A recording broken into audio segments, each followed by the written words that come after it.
और अब बात पिछले 3.5 साल से लड़ी जा रही जंग की। जी हां, यूक्रेन की जंग में रूस ने एक ऐसा हमला किया है जिसने नेटो के तमाम 32 देशों को घुटनों पर ला दिया। दरअसल यूक्रेन की राजधानी कीव को बचाने के लिए नेटो ने अपने तमाम एडवांस रडार डिफेंस सिस्टम तैनात किए थे, मगर पुतिन ने हमले के लिए 4 ऐसे विध्वंसक हथियारों का इस्तेमाल किया कि छलनी छलनी हो गया। नेटो का कोई भी डिफेंस सिस्टम उसे रोक ही नहीं पाया। रिपोर्ट देखेंगे तो तबाही की पूरी तस्वीर दिखाई देगी।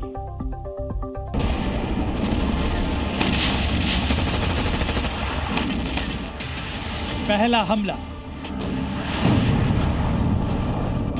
दूसरा हमला, तीसरा हमला, चौथा हमला और ये 5वां हमला। जख्मी शहर में तबाही की तस्वीर गिनते गिनते आप थक जाएंगे, मगर रूसी हमलों के निशाने नहीं थमेंगे, क्योंकि रूस ने एक बार फिर यूक्रेन पर इतना तगड़ा हमला किया है, इसने नाटो के तमाम 32 देशों को दहलाकर रख दिया है। दावा किया जा रहा है कि रूस की तरफ से यह पिछले 6 महीने का सबसे भीषण हमला है, जिसने यूक्रेन की राजधानी कीव को पूरी तरह लहूलुहान कर दिया है। दावा किया जा रहा है कि पुतिन की सेना ने इतने ताबड़तोड़ तरीके से हमलों को अंजाम दिया कि यूक्रेन में तैनात नाटो का कोई भी डिफेंस सिस्टम उसे रोक नहीं पाया।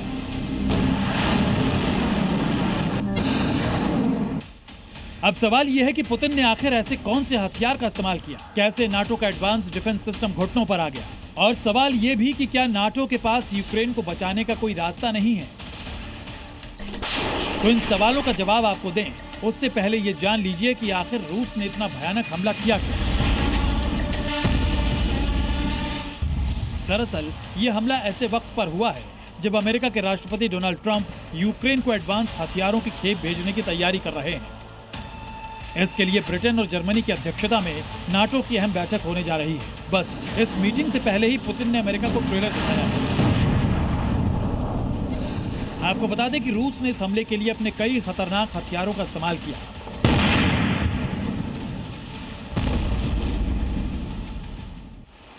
Number 1 Tu-95 bomber, number 2 MiG-31K fighter jet, number 3 Kinjal hypersonic missile और नंबर 4 ईरान का Shahid drone.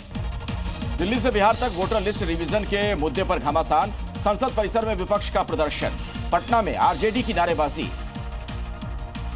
Voter list revision पर सियासत तेज, तेजस्वी बोले बिहार से लोकतंत्र खत्म किया जा रहा है, हमारा विरोध जारी रहेगा, वोटर लिस्ट से नाम हटाना गलत। कांवड़ रूट पर नेम प्लेट पर सुप्रीम कोर्ट का फैसला, यूपी सरकार का आदेश जारी रहेगा, क्यूआर कोड में दखल देने से इनकार। उपराष्ट्रपति जगदीप धनखड़ का इस्तीफा मंजूर, राष्ट्रपति मुर्मू ने किया मंजूर। प्रधानमंत्री मोदी बोले धनखड़ जी के उत्तम स्वास्थ्य की कामना, कई भूमिकाओं में उन्होंने देश की सेवा की। उपराष्ट्रपति की बुलाई बैठक में नहीं जाने पर जेपी नड्डा ने दी सफाई, कहा व्यस्तता की वजह से मीटिंग में नहीं जा पाया था। उपराष्ट्रपति दफ्तर को दी गई थी जानकारी। विपक्ष के आरोपों का जवाब उन्होंने दिया। सूत्रों के हवाले से बड़ी खबर। छांगुर के धर्मांतरण रैकेट पर खुलासा, सहयोगी नवीन ने खोली थी शेल कंपनी, कंपनी में विदेशी नागरिक भी शामिल थे। शेल कंपनी से ईडी को मनी लॉन्ड्रिंग की आशंका है। पटना में चंदन मिश्रा हत्याकांड में एनकाउंटर, आरा में हुई मुठभेड़ में 2 अपराधियों को गोली लगी।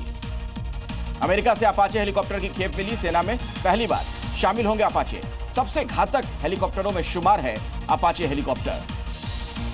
यूपी के बस्ती में कांवड़ियों के 2 गुटों में मारपीट, गुस्साए कांवड़ियों ने कप्तानगंज में पुलिस की कई गाड़ियां तोड़ी। पुलिस वालों से भी कांवड़ियों ने की मारपीट। नाराज कांवड़ियों ने नेशनल हाईवे को जाम कर दिया। पहाड़ों पर थम नहीं रहा है बाढ़ और बारिश का कहर। जम्मू कश्मीर के कई जिलों में रेड अलर्ट, स्कूलों को बंद किया गया। हिमाचल के कई जिलों में ऑरेंज अलर्ट है। चमोली में जोशीमठ के पास पहाड़ दरकने से आवाजाही पर ब्रेक लग गया है।